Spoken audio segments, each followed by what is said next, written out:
ابو بکر اور ساتھیوں کی طرف سے آداب عرض ہے۔ یہ ہم سب کا الالباب کلب ہے۔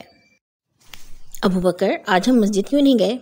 امام صاحب نے کہا تھا کہ مسجد میں ان اوقات میں کوئی درس ہو رہا ہے، اس لیے ہماری ڈسکشن وہاں مشکل ہو جائے گی۔ چلیے یہ بھی ٹھیک ہے، پھر شروع کرتے ہیں۔ آج شاید سورۃ المعون کے بارے میں ڈسکس کرنا ہے ہم نے، کے بارے میں بتاؤں گا۔ بہت خوب بلال، تو پھر شروع کرو۔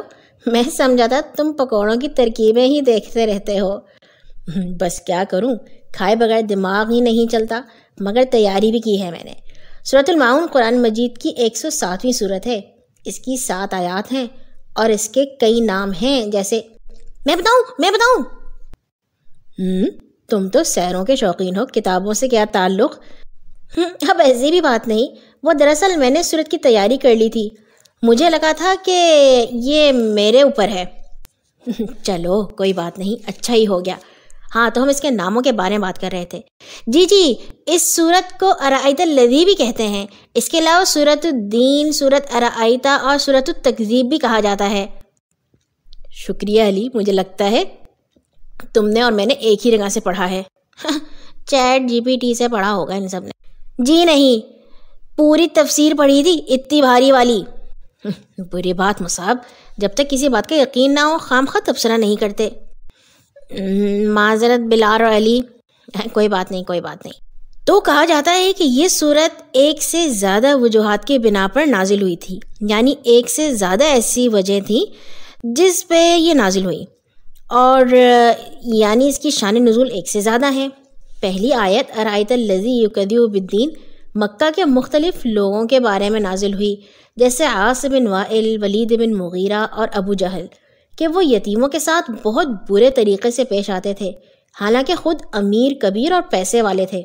اس کے علاوہ آیت جس میں اللہ نے کہا کہ جو نماز میں دکھاوے سے کام لیتے ہیں، یہ ان منافقین کے بارے میں ہے جو نماز کے وقت مسلمانوں کے ساتھ آ کر کھڑے ہو جاتے تھے، اور اگر کہیں اور ہوتے تو نماز ہی نہیں پڑھتے تھے۔ اس کے علاوہ اگر مسلمان ان سے کوئی چیز ادھار لینا چاہتے تو منافقین انکار کر دیتے تھے۔ اس پر اللہ نے یہ آیات نازل فرمائی کہ ایسے نماز پڑھنے والوں کے لیے عذاب ہے جو صرف دکھانے کے لیے نماز پڑھتے ہیں اور اصل میں اسلام ان کے دل میں نہیں ہوتا۔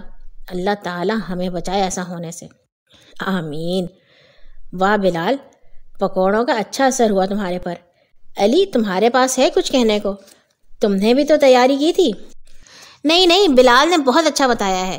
میں سوچتا ہوں ہم یہ اتنی تیاری کر رہے ہیں اور اتنی محنت سے یہ تیار کرتے ہیں، اس کے بارے میں پڑھتے ہیں، تو اپنے اسکولوں میں بھی بتانا چاہیے بچوں کو۔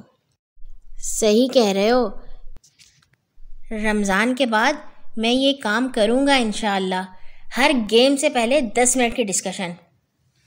تو اس کے لیے تو پھر ہمیں نوٹس بھی لینے کی ضرورت ہے، یا ریکارڈ کر لیا کریں۔ ہاں، اچھا آئیڈیا ہے، جو لکھ سکتے ہیں وہ لکھ لیں۔ عمر، تم لکھ سکتے ہو اور ریکارڈ بھی کر لیں گے کل سے۔ میں لکھتا ہی ہوں، یہ دیکھو میری ڈائری۔ ہاں عمر تو پھر عمر ہے نا، ہم سوچتے ہیں یہ کر چکا ہوتا ہے۔ تم بھی کر سکتے ہو ایسا، اگر گھومنے پھرنے میں کمی کرو۔ بھائی ہر کوئی اچھا ہے جب تک اللہ کی بات مانے اور کسی کا دل نہ دکھائے۔ باقی یہ ہمارے کلب کی خوبصورتی ہے، کوئی بولنے کا شوقین، کوئی کھیلنے کا، کوئی کھانے کا، کوئی پڑھنے کا، کوئی سیر کا، کوئی خاموش رہنے کا، اور ابو بکر ہم سب کو سیدھا رکھنے کا۔ میں جا رہا ہوں بھائی، اللہ کرے گھر میں پکوڑے بچے رکھے ہوں۔ اور میں نے ایک دوست کے جانا ہے، میرا بھی میچ رکا ہوا ہے، میں جا رہا ہوں۔ اللہ حافظ۔ اعوذ باللہ من الشیطان الرجیم، بسم اللہ الرحمن الرحیم۔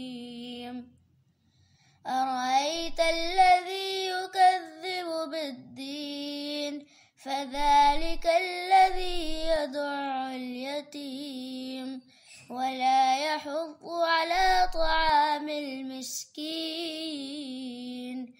فويل للمصلين الذين هم عن صلاتهم ساهون الذين هم يراءون ويمنعون الماعون صدق اللہ